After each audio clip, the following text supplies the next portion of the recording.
Good evening and a very warm welcome to the Kdf Friday Bulletin, your trusted source for weekly updates on defense matters, from operational highlights to the latest developments at the Ministry of Defense. I'm your host, Sergeant Kasim Ali, and here are our top stories tonight. President oversees destruction of illegal firearms. Cabinet Secretary Defense presides over launch of career progression guidelines. The FOCA honors World War II veterans. Moi Air Base preschool showcases rich heritage and talents. Kenya Navy junior officers equipped with foundational naval skills. And in sports, Kenya Defense Forces concludes athletics championship.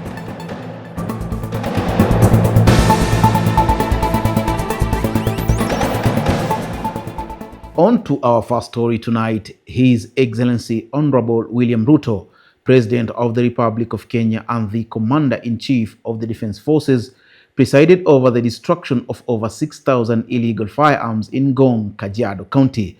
This event is part of the government's fight against the proliferation of small arms and light weapons. The firearms destroyed were recovered between 2022 and 2025, with the majority voluntarily surrendered by members of the public through amnesty programs and community disarmament campaigns.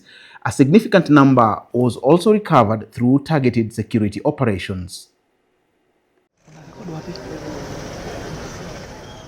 President Ruto commended security agencies for their tireless efforts to keep the country safe through disarmament. He commended the public who responded positively to amnesty programs and community disarmament campaigns. Many Kenyans have voluntarily surrendered illegal firearms is a strong indication that our peace and security strategy is working. It reflects growing public confidence in the government's resolve to maintain order and protect lives. The president reaffirmed the government's firm commitment and focus to preserving the safety and security of all citizens through such disarmament programs, noting that the East African region remains awash with small arms which might cross the border and land in the wrong hands.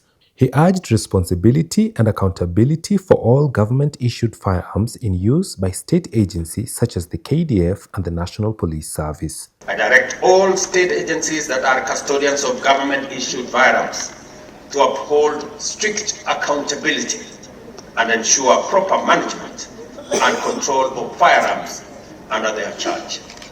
Any form of pilferage, diversion, or misuse of state firearms must be prevented with utmost vigilance. The President was accompanied by the Cabinet Secretary Interior, Cabinet Secretary Public Service, General Charles Kahariri, the Chief of Defense Forces, Douglas Kanja, the Inspector General of Police, and Principal Secretaries from ministries and representatives from Regional Center Small Arms member states.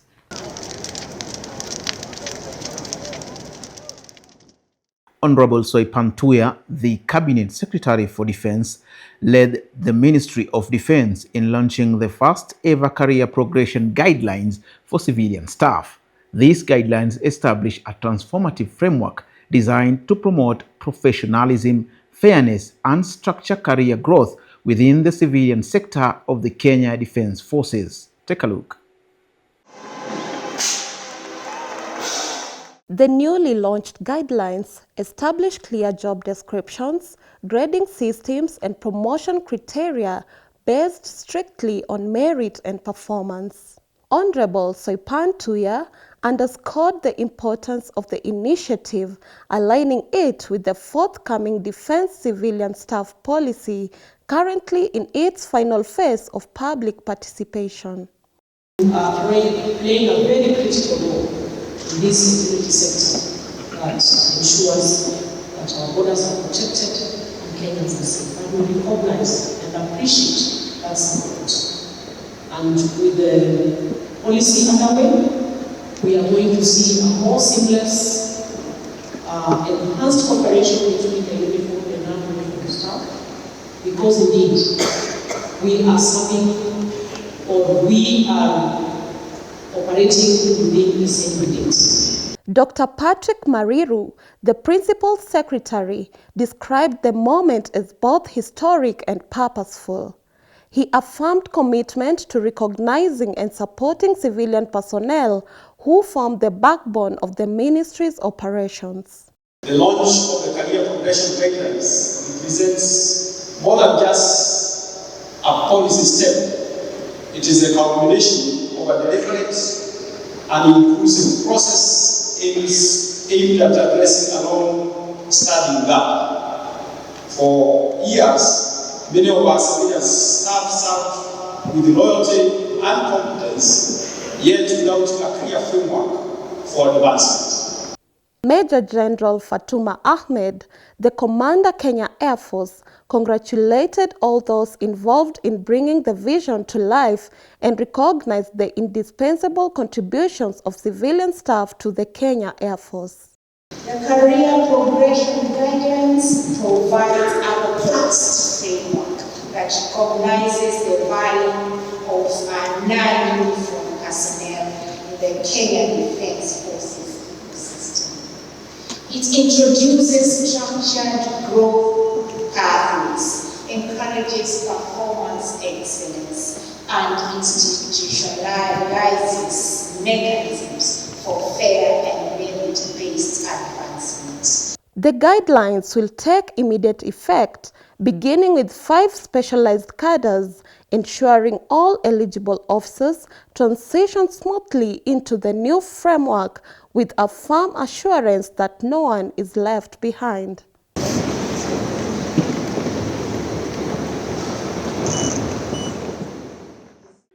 Moi Air Base Preschool came alive with a vibrant display of culture and talent during its annual Cultural and Talent Day.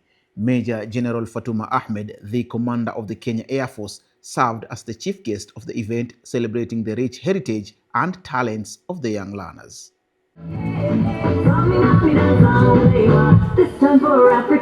The day underscored the school's commitment to nurturing both academic excellence and cultural heritage of its students. The children performed traditional dances, songs, and captivating recitations and creative skits. Thank you. Let's clap for ourselves. Major General Fatuma Ahmed expressed pride and joy at witnessing the children's remarkable presentations, emphasizing the significance of such events in shaping the future of the nation. Indeed, witnessing our young ones radiate confidence, express themselves through traditional dance, songs, and attire is both humbling and inspiring. Madam Tabitha Obudho, the school head teacher, extended heartfelt gratitude for the unwavering support the school has received and stressed the profound importance of cultural preservation.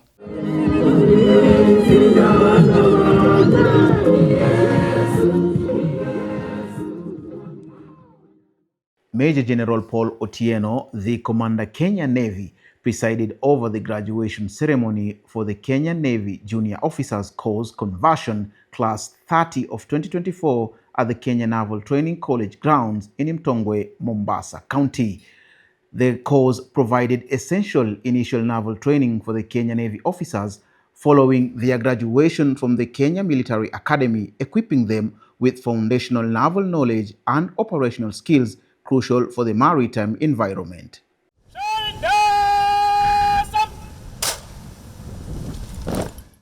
Major General Otieno congratulated the graduates on their successful completion of the intensive program, commending their resilience and determination.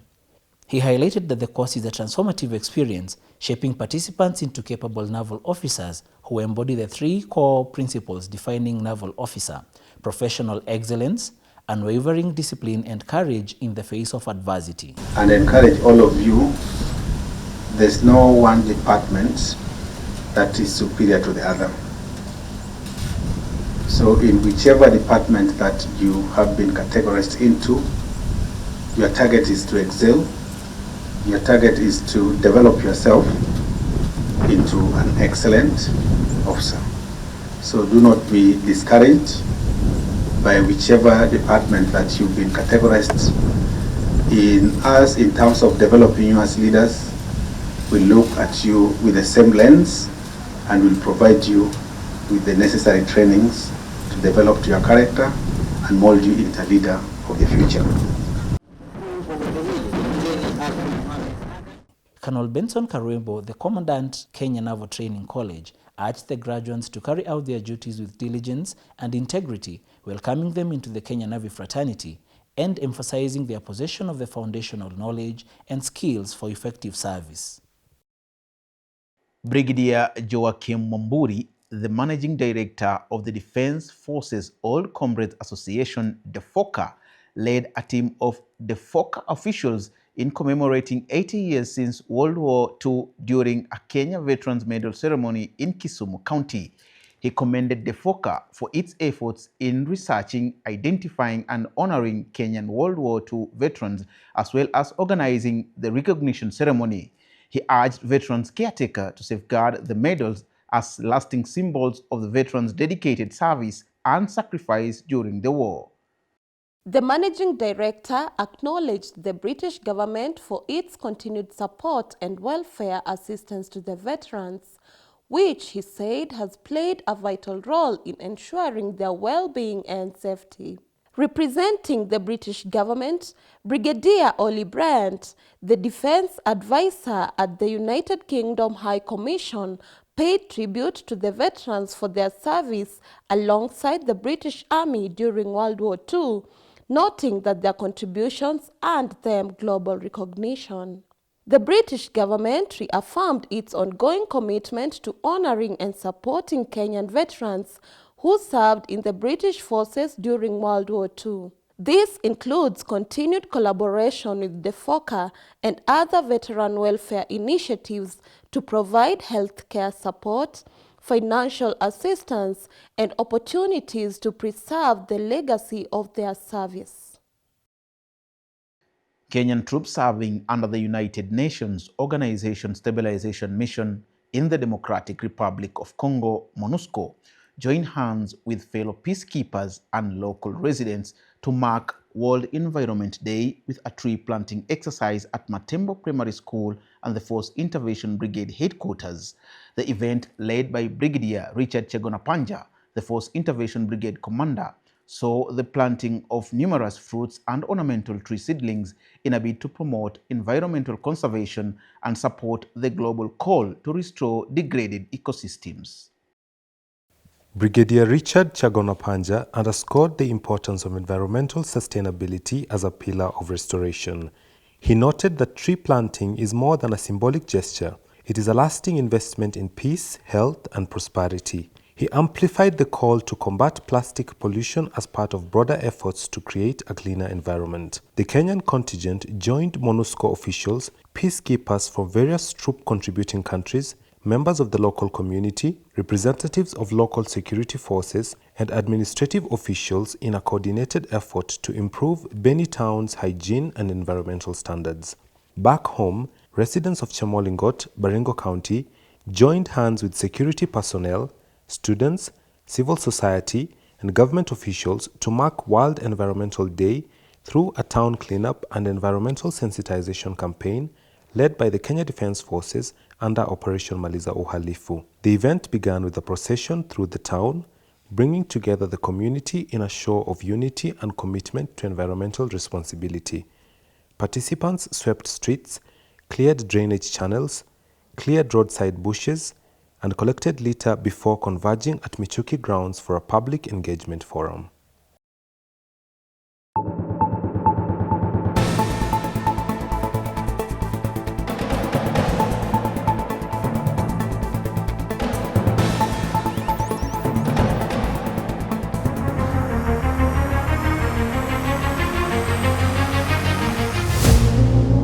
Get ready for an extraordinary event at one of the most breathtaking locations in the world. Welcome to the 16th Season World Military Golf Championship, happening from June 22nd to June 29th, 2025 at Diamond's Laser Beach and Golf Resort in Diani, Kenya. Join us as military golfers from around the globe compete for the prestigious title in a spectacular setting. Experience the thrill of competition on our world-class golf course, designed to challenge the best while surrounded by the natural beauty of Kenya's coastline. This championship isn't just about golf, it's about camaraderie, cultural exchange, and forging friendships across borders.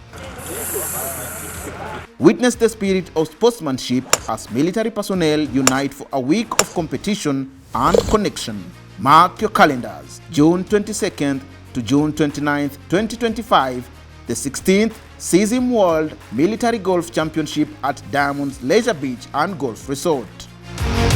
Whether you are a participant or a spectator, this is an event you won't want to miss. Join us for an unforgettable week of golf, friendship and adventure in beautiful Diani, Kenya.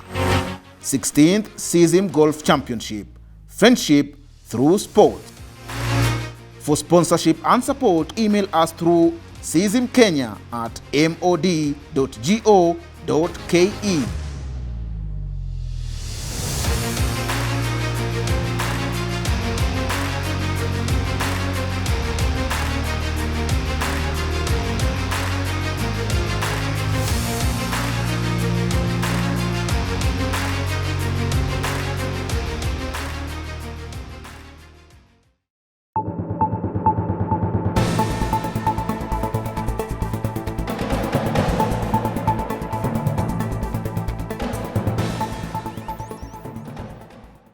The Kenya Defence Forces officially handed over 3 classrooms to Bahati Njema Primary School in Lamu West constituency, ushering in a new era for education in a region long affected by insecurity and hardship.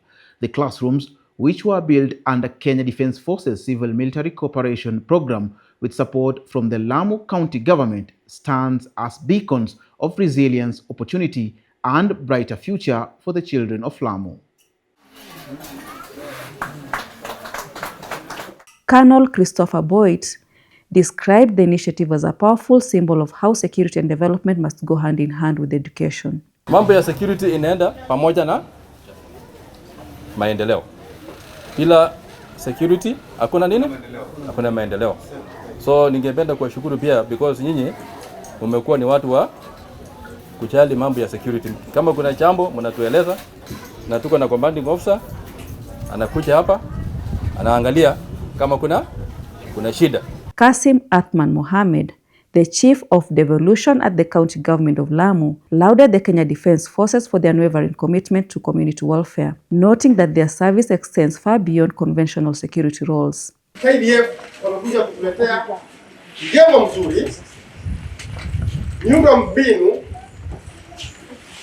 nzuri, ndio watoto wetu wapate kusoma, wasaidike katika maisha yao. The handover ceremony underscored the Kenya Defence Forces' broader mission, not only to secure, but to transform communities affected by insecurity.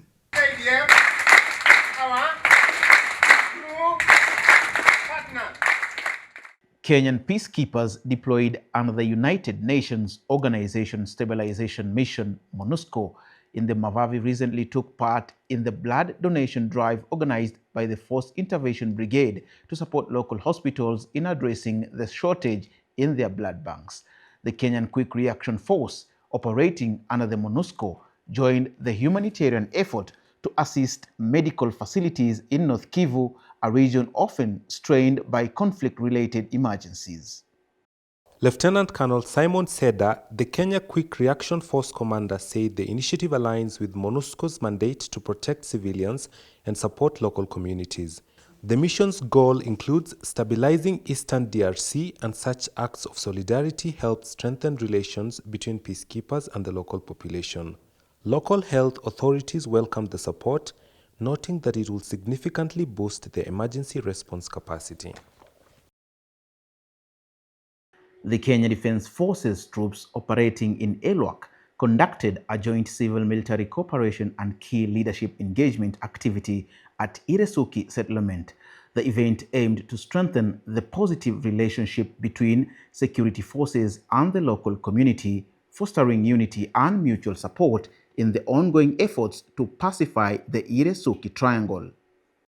The engagement commenced with a baraza at Iresuki Primary School, where residents interacted freely with the security teams and local administrators. Community representatives expressed gratitude for the visible transformation in the area, crediting the permanent presence of KDF troops with the restoring peace and deterring unlawful elements. Residents also shared their appreciation for renewed stability, noting improved nighttime safety and increased freedom of movement. With the deployment of KDF troops, confidence is growing among families to resume normal routines and rebuild livelihoods.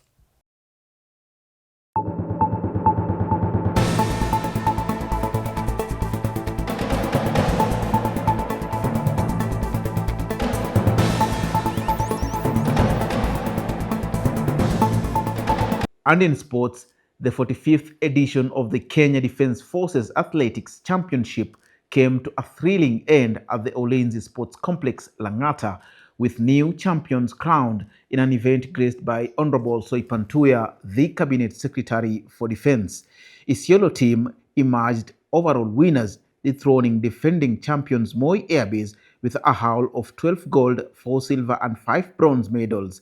Nanyuki and Laikipia Air Base came second and third respectively. Isiolo also clinched both the men's and women's team titles.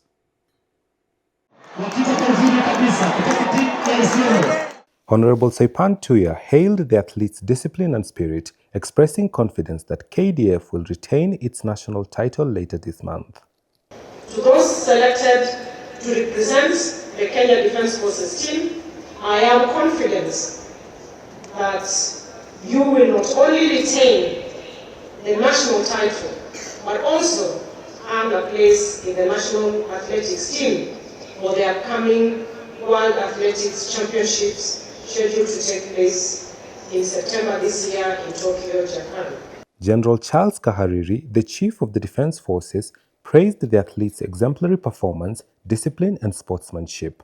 He emphasized the importance of the event in promoting teamwork, overall well-being and camaraderie, and further challenged all athletes to ensure highest standards of training to ensure KDF retains its sports glory. So as you continue to pursue excellence in athletics career, I urge you all to adhere to ethical practices.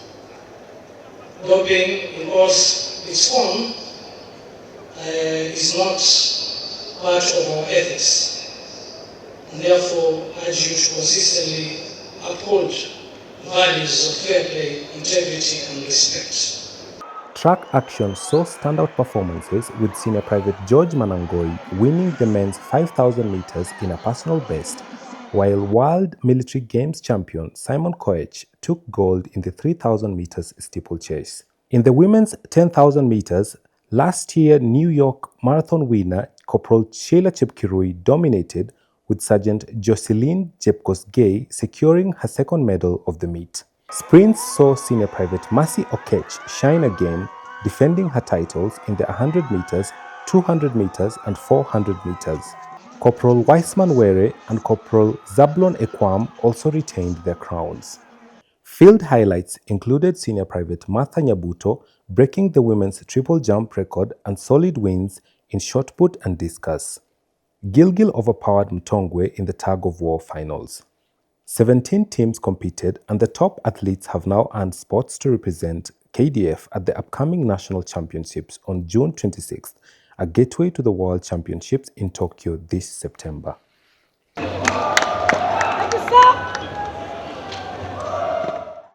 And that's it for this week. Thank you for watching. We look forward to your lively engagement via our official social media handles. Enjoy time with us next Friday for the Kdf Friday Bulletin.